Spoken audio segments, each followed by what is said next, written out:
할렐루야. 네, 감사합니다. 오늘도 하나님의 말씀에 은혜 받고 또 여러분들이 가지고 있는 아주 중요한 문제들에 대한 해답을 하나님의 말씀 속에서 찾고 발견하는 그런 시간이 되기를 바랍니다.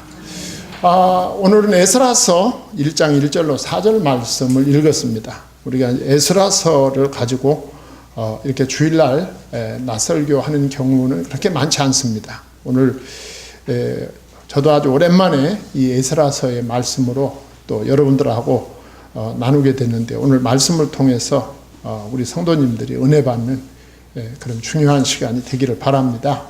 에스라는 여러분들이 잘 알다시피 그 에스라는 제사장이면서 학사입니다. 학사. 제사장보다 학사 에스라로 많이 알려져 있죠. 이 에스라는 그 이스라엘 백성들이 바벨론 포로로 그 잡혀갔을 때 거의 같이 포로 중에 같이 포로로 잡혀가서 바벨론에서 생활을 쭉 이스라엘 백성들과 함께 하고 있다가 이 70년 만에 포로에서 해방돼 돌아오는데, 그 해방돼서 돌아올 때도 2차, 1차, 2차, 3차가 있었는데 그 2차 그 귀환 때 그 백성들하고 같이 귀환했던 사람이 바로 에스라입니다. 그래서 에스라서는 우리 하나님께서 이 이스라엘의 그 전환기적인 역사를 에스라라고 하는 이 학사를 통해서 하나님이 기록하셨고, 그 내용 가운데 처음 1절에서부터 4절까지 여러분과 제가 지금 읽었습니다. 그러니까 에스라서는 이 구약 성경에 나타난 아주 위대한 그 구원 사건들 가운데 이 하나로서 이스라엘 백성들이 바벨론 포로로 잡혀 있다가 이스라엘이 해방이 돼서 예루살렘으로 돌아오는 사건부터 시작을 하는 거예요. 오늘 말씀이 이제 그 포로에서 해방되는 사건, 그 사건으로 이제 시작하는 것을 볼 수가 있습니다. 유다를 멸망시키고 70년 동안 포로로 잡혀 있던 바벨론이 멸망을 합니다. 놀라운 거죠. 그 바벨론이 멸망을 하리라고는 아무도 생각을 못했어요. 제가 가끔 말씀드리지만 로마가 멸망될 때 많은 사람들 가운데 특별히 그 로마를 신처럼 믿었던 지식인들이 미쳤다고 하잖아요. 로마가 멸망할 때 너무 충격받아가지고. 우리가 읽는 그 옛날에 그 서적들 가운데 보면 그 당시 사람들은 로마는 영원하다 그렇게 믿었거든요. 로마는 영원하다고 믿었는데 그 로마가 하루아침에, 천년 만에 하루아침에 멸망하는 걸 보고 로마가 완전하고 영원한 줄 알았던 사람들이 정신이 이상이 온 것입니다. 그런데 바빌론 제국의 멸망도 거의 못지 않습니다. 누구도 바빌론 제국이 멸망하리라고 생각하지 않았습니다. 대단한 제국이었습니다. 그런데 그 제국이 바사왕 고레스에 의해서 멸망을 합니다. 여기 바사는 일반 역사에서는 페르시아입니다. 페르시아 제국이 고레스에 의해서 일어나면서 바벨론 제국을 멸망시킵니다. 바벨론의 느부갓네살 왕을 멸망을 시키죠.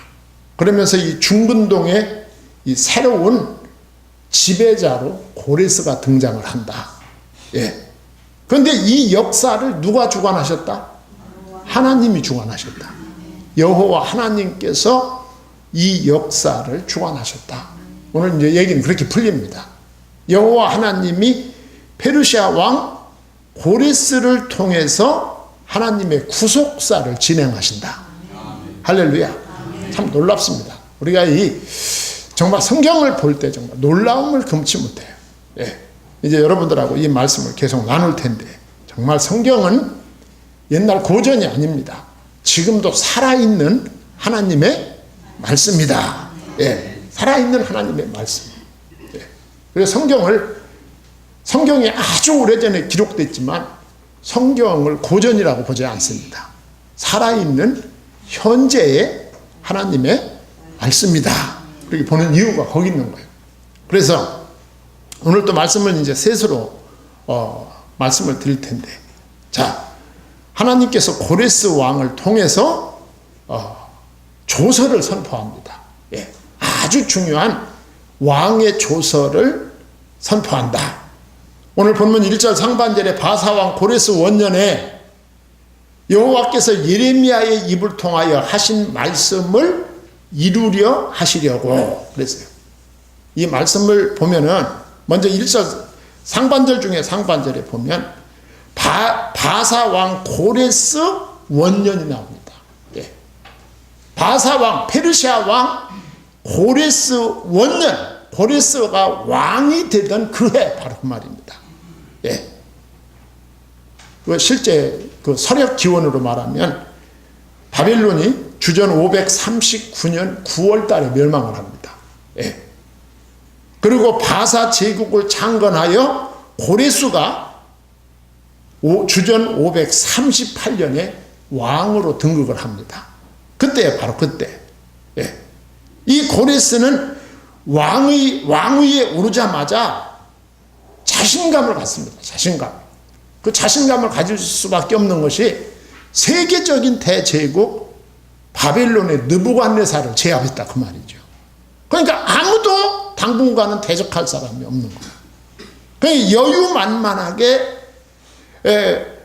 이 페르시아 왕국의 초대 왕으로 등극을 하고 왕이 되자마자 여러 나라, 다시 말하면 바벨론 제국이 다스리고 있던 그 바벨론의 식민지 나라에 대해서 탕평 정책을 펴니다. 여유가 있어요. 그 여유를 누가 줬을까요? 하나님이 주신 거예요. 하나님이. 그래가지고 조세를 감면합니다. 예. 그거 쉬운 거 아닙니다. 통치자가 되자마자 식민지 국가 국민들, 자기 전 국민들에게 세금을 조금 걷거나 세금을 면해주는 일은 적은 일이 아니죠. 그리고 해방을 시킵니다. 바빌론에 의해서 포로로 끌려왔던 식민지 국가의 국민들을 다시 자기 나라의 본국으로 돌려보낸다 그 말이죠. 이게 예사로운 일이 아닙니다. 네. 이렇게 고레스 원년은 일반 역사뿐만 아니라 구속사적으로도 우리가 생각해 봐야 된다. 구속사. 예수 그리스도를 보내시고 그 예수 그리스도의 십자가의 대속으로 말미암아 천하 만민을 살리겠다는 이 하나님의 구속 역사로도 봐야 된다. 그래서 오늘 본문 1절 상반절에 보면 바사왕 고레스 원년에 때를 밝히는 거예요. 예. 이제부터 하는 말은 바사왕 고레스 원년이다. 지어낸 얘기가 아니다 그 말이에요. 지금부터 하는 얘기는 지어낸 얘기도 아니고 신화도 아니고 지금부터 하는 얘기는 하나님께서 역사 속에서 일하신 것이다 라고 하는 걸 밝히는 거죠. 예.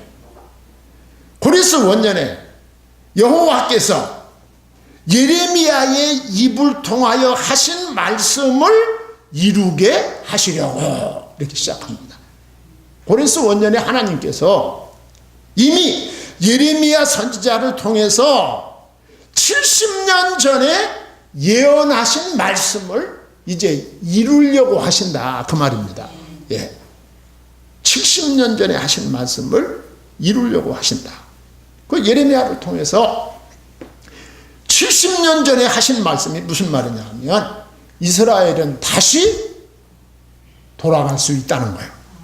자기 땅으로 돌아갈 수 있다. 그리고 이스라엘은 다시 회복될 수 있다는 이 회복의 말씀입니다.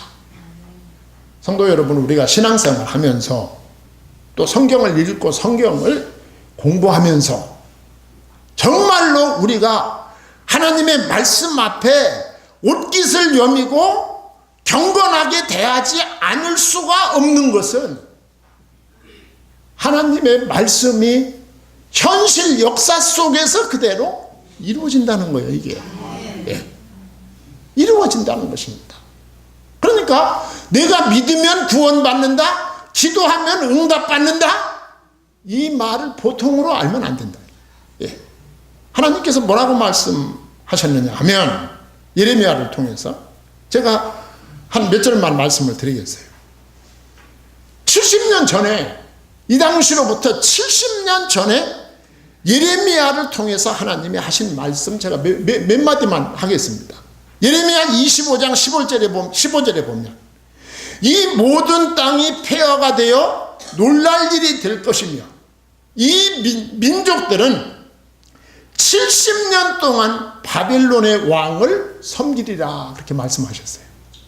그런데 이스라엘 백성이 실제로 바벨론에 가서 70년 동안 왕을 섬긴 거예요. 지금까지. 예레미야의 예언이 문자적으로 성취된 거예요. 예, 역사 속에서 문자적으로 성취됐어요. 또 예레미야 25장 12절에 보면 여호와의 말씀이니라 70년이 끝나면 내가 바벨론의 왕과 그의 나라와 갈대인의 땅을 그 죄악으로 말미암아 벌하여 영원히 폐허가 되게 하되 그랬어요. 두렵지 않습니까? 하나님께서 70년 전에 예레미야 선지자를 통해서 이스라엘 백성들이 바벨론에 끌려간 지 70년이 차면 바벨론 왕과 바벨론 땅을 그들의 죄악으로 말미암아 내가 벌하여 영원히 폐허가 되게 하리라. 이 말씀이 그대로 이루어진 거야. 네. 이 하나님의 말씀이 이게 하나님의 말씀 그대로 지금 이루어진 거야. 현실 속에서. 네. 그리고 예레미야 29장 10절에 보면 하나만 더 말씀드리겠습니다. 여호와께서 이와 같이 말씀하시니라. 바빌론에서 70년이 차면 내가 너희를 돌보고 나의 선한 말을 너희에게 성취하여 너희를 이곳으로 돌아오게 하리라 그랬어요. 이곳이 어디입니까? 예루살렘. 예루살렘으로. 또 이것이 어디입니까? 유다 땅으로 본토로 돌아오게 하리라. 70년 전에 하신 말씀이 70년 후에 문자적으로 성취되는 거야. 하나님의 말씀입니다. 네. 하나님이 살아계시다는 증거예요.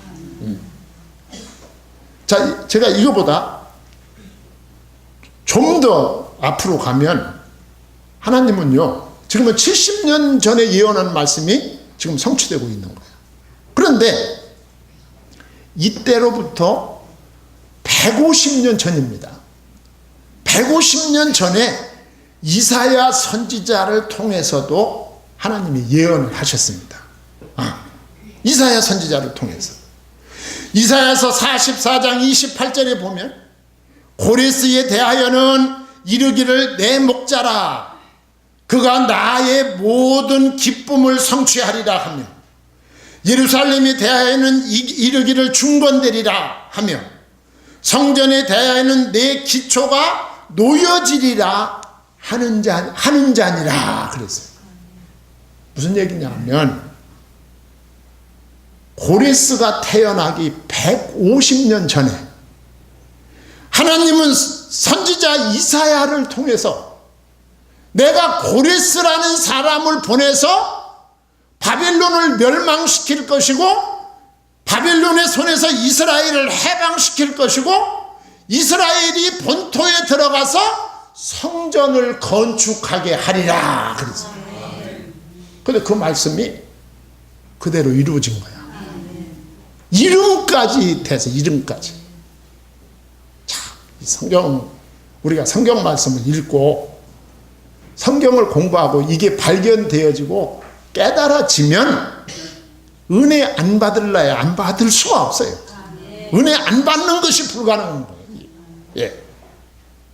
여기서 보여주는 것이 뭡니까? 하나님께서는 인류 역사의 주관자이심을 밝히는 거예요. 이처럼 하나님께서는 역사의 모든 일을 자신의 구속사에 맞춰 이루어가는 거예요. 예. 하나님은 이 세상의 역사의 축이 구속사 예수 이름입니다. 예수 그리스도의 몸된 교회입니다. 그 축을 통하여 이 세상 역사를 움직여가고 계신다 라고 하는 걸 볼 수가 있어요. 네. 그래서 다니엘서 2장 21절에 보면 그는 때와 계절을 바꾸시며 왕들을 패하시고 왕들을 세우시며 지혜자에게 지혜를 주시고 총명한 자에게 지식을 주시는도다 그랬어요. 하나님의 말씀이 이대로 성취되지 않습니까? 바벨론의 느부갓네살을 끌어내리시고 페르시아의 고레스를 올리시기도 하시고, 예. 그리고 그들에게 지혜가 필요한 자에게 지혜를 주시고 지식이 필요한 자에게 지식을 주셔서 하나님의 일을 하신다. 그러니까 여러분과 저는 이 복음을 붙잡고 있어야 되는 거예요. 예수 그리스도의 이름을 붙잡고 있을 때 우리는 하나님의 역사의 중심에 들어가게 되는 것이죠. 믿기를 바랍니다. 자, 그러면서 두 번째로 고레스가 이런 어마어마한 일을 어떻게 할 수가 있었나? 1절 하반절이 그걸 밝혀주고 있어요. 바사왕 고레스의 마음을 감동시키심에 그가 온 나라에 공포도 하고 조서도 내려 이르되 그랬어요. 고레스 왕은 바사 제국을 건설한 후에 아까 제가 서두에 말씀드렸듯이 아주 여유만만하게 관용 정책을 폈습니다. 예. 자기 제국 내 식민지 백성들에게 자신들의 문화, 그 식민지 백성들이 가지고 있는 그들의 문화와 그들의 종교를 유지하도록 정책을 씁니다. 예. 그리고 아까 말씀드린 대로 각국에서 포로로 잡아온 백성들을 본국으로 귀환을 시키고 종교의 자유를 그들에게 허락해 줍니다. 하나님의 역사죠. 하나님의 역사. 고레스가 그러면 목사님, 고레스가 하나님을 잘 믿는 기독교 신자였습니까? 그때? 아니에요. 고레스는 기독교 신자가 아니었습니다. 예. 고레스는 그냥 불신자였어요. 고레스는 불신자였을 뿐만 아니라 다신론 사상을 가진 사람이었습니다. 그래서 이 사람 생각에는 모든 민족들이 믿는 그 신들에게 잘해주면 그 모든 신들이 다 나한테 복을 줄 것이 아니냐 그런 생각을 가지고 있었어요. 그런 동포들이 아마 지금도 많아요. 예. 그런 사람들 많습니다. 예. 그래서 이 자료에 보니까 이 고레스는 모든 식민지 민족의 지도자들에게 자기의 무병장수를 위해서 기도를 부탁했답니다. 당신들이 당신들의 믿는 신에게 나의 무병장수를 위해서 기도해 주기를 바랍니다. 이렇게 부탁을 했다는 거예요. 아마 오늘 여러분들 주변에도 보면 신앙생활 안 하지만 기도해 주는 거 좋아하는 사람들 상당히 많습니다. 네. 이 고레스가 그랬어요. 그리고 이스라엘 백성들의 귀환과 성전 건축 허락도 이런 배경 속에서 주어진 거예요. 고레스가 이런 마음을 갖게 된 것이 뭐에 의한 것이다? 하나님의 감동에 의한 것이다. 하나님이 그를 감동시켰다 그 말이죠. 그래서 우리는 역사적 사건의 배후에는 하나님의 주권적인 손길이 역사하고 있음을 알아야 된다 그 말이죠.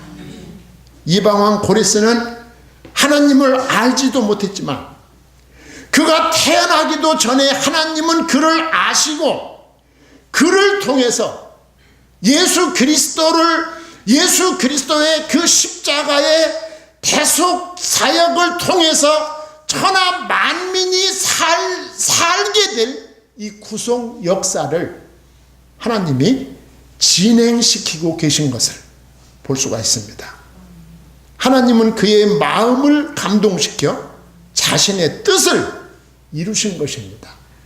하나님은 필요에 따라 선한 자는 선한데 악한 자는 악한데 하나님의 선을 이루기 위해서 사용하시는 전능하신 하나님이심을 보여주는 거예요.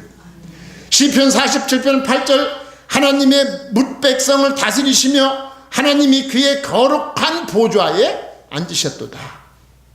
예레미야 32장 27절 나는 여호와요 모든 육체의 하나님이라 내게 할 수 없는 일이 있겠느냐 그랬어요.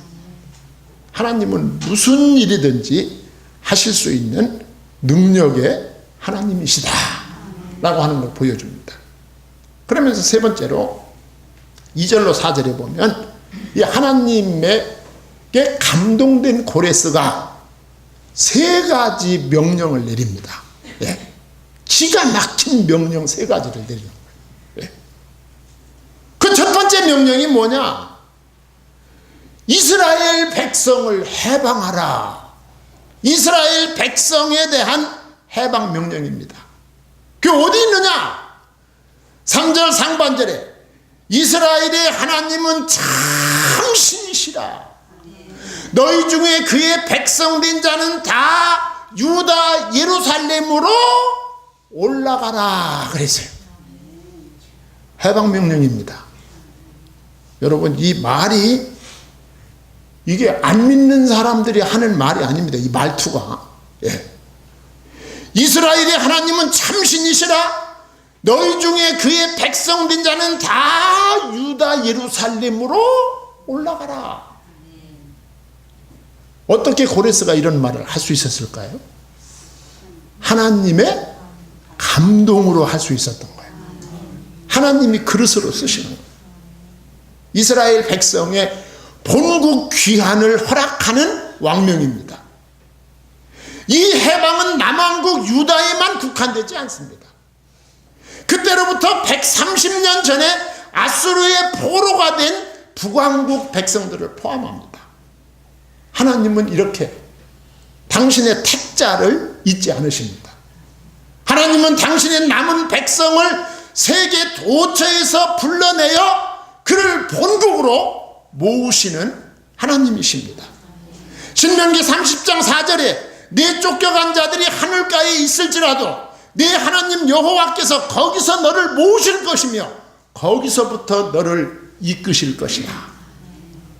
하나님은 자기 백성을 세계 도처에서 모으십니다.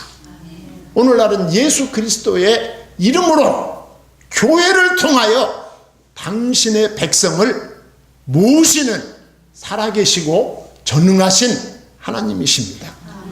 시편 107편 2절 3절에 여호와의 속량을 받은 자들은 이같이 말할지어다. 여호와께서 대적의 손에서 그들을 속량하사 동서남북 각 지방에서부터 모으셨도다 그랬어요. 예수 그리스도의 이름을 가지고 자기 백성을 그 깃발 아래 모으시는 하나님의 역사 속에 여러분도 들어있는 것입니다. 감사하시기 바랍니다. 예. 그 다음에 두 번째 명령입니다. 두 번째 명령은 성전을 건축하라는 명령입니다. 3절 하반절에 이스라엘의 하나님 여호와의 성전을 건축하라. 그는 예루살렘에 계신 하나님이시라 그랬어요. 이사야의 예언이 그대로 성취되었어요. 네. 이사야의 예언이 아까 제가 위에서 말씀드렸잖아요. 이사야서 44장 28절에 고레스에 대하여는 이르기를 내 목자라 그가 나의 모든 기쁨을 성취하리라 하며 예루살렘에 대하여는 이르기를 중건되리라 하며 성전에 대하여는 내 기초가 놓여지리라 하는 자니라 그랬어요. 이 말씀이 150년 만에 성취되는 거죠. 예. 150년 전에 선지자 이사야를 통해서 예언된 말씀. 예루살렘 성전은 이 선민, 하나님의 택한 백성들의 삶에 큰 의미를 지닙니다. 성경을 많이 읽어본 분은 기억하겠지만 하나님은 에스겔의 환상을 통해서 성전의 함락을 예언하셨어요. 그 성전이 바빌론 사람들에 의해서 함락될 것이다. 이 예루살렘 성전의 함락은 이스라엘의 멸망을 말한 것이었습니다. 예. 그러나 새로운 성전이 세워지는 것은 이스라엘의 회복과 구원을 의미하는 것이죠. 내가 내 나라를 다시 회복시킬 것이다. 예. 내가 당신들을 다시 구원할 것이다. 자, 이런 관점에서 볼 때 고레스가 네가 돌아가서 성전을 건축하라. 이 성전 건축은 하나님께서 이스라엘을 회복시키고 그 성전에서 그들과 더불어 교제하시겠다는 메시지입니다. 성전 건축은 이스라엘 백성들의 본국으로 돌아갈 이유와 의미를 제공해주는 중심적인 주제가 되는 것입니다. 돌아가서 성전을 중심으로 하나님과 올바른 관계를 유지해야만 한다. 그 하나님의 말씀이 들어있다. 그 말이죠. 이 성전은 궁극적으로 말하면 예수님이십니다. 예. 우리는 예수 안에서 하나님과 교제가 이루어지죠. 예수 이름으로 드려지는 예배를 통해서, 예수 이름으로 드려지는 기도를 통해서, 예수 이름으로 드려지는 우리의 삶을 통해서 하나님과의 교제가 끊임없이 이루어지지요. 성전을 건축하라. 그 다음에 세 번째 명령이 더 놀랍습니다. 세 번째 명령이 뭐냐면 4절에 보면 귀환하는 이스라엘 백성에게 선물을 지급하라. 아멘. 할렐루야. 아멘. 선물을 지급하라는데도 얼굴에 기쁨이 없어요. 참, 그 하나님은요, 얼마나 용의주도 하신지 모릅니다. 예. 내가 내 고토 이스라엘 땅으로 돌아가라. 가서 성전을 건축하라. 예. 성전을 건축하라. 돌아가는 것만도 감사하고, 그렇지 않습니까? 가서 성전을 건축하라. 뭐 가서 어떻게 건축할 건 다음 문제고, 지금 일단 여기서 벗어나는 것만도 너무 감사한데. 감사한데. 그 다음 때 중요한 감사한데. 바벨론을 떠나는 이스라엘 백성들에게 선물을 지급하라. 4절에 그 남아있는 백성이 어느 곳에 머물러 살든지 그랬어요. 예. 바빌론 곳곳에 흩어져 있는 이 유다 백성들이 어느 곳에 머물러 살든지 그곳 사람들이 마땅히 은과 금과 그 밖의 물건과 짐승으로 도와주고 그 외에도 예루살렘에 세울 하나님의 성전을 위하여 예물을 기쁘게 드릴지니라 하였더라. 참 놀랍죠. 할렐루야. 빈손으로 보내는 법이 없어요, 하나님. 예. 이 비슷한 얘기가 출애굽기에도 나와요. 출애굽기 3장 21절과 22절에 보면 이런 말씀이 있어요. 내가 애굽 사람으로 이 백성에게 은혜를 입히게 할지라 너희가 나갈 때에 빈손으로 나가지 아니하리니 여인들은 모두 그 이웃 사람과 및 자기 집에 거류하는 여인에게 은폐물과 금폐물과 의복을 구하여 너희의 자녀를 꾸미라. 너희는 애굽 사람들의 물품을 취하리라. 그랬어요.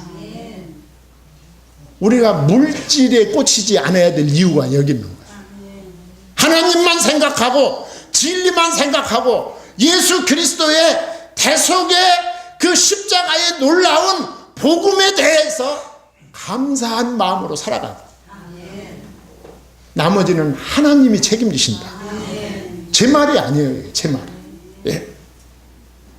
예수 그리스도 안에서는 허송세월이 없습니다. 예. 예수 그리스도 안에 하나님의 구속 역사 안에 이스라엘 백성들이 애굽에 가서 430년을 보냈는데 지내놓고 보니까 그 세월이 허송세월이 아니었어요.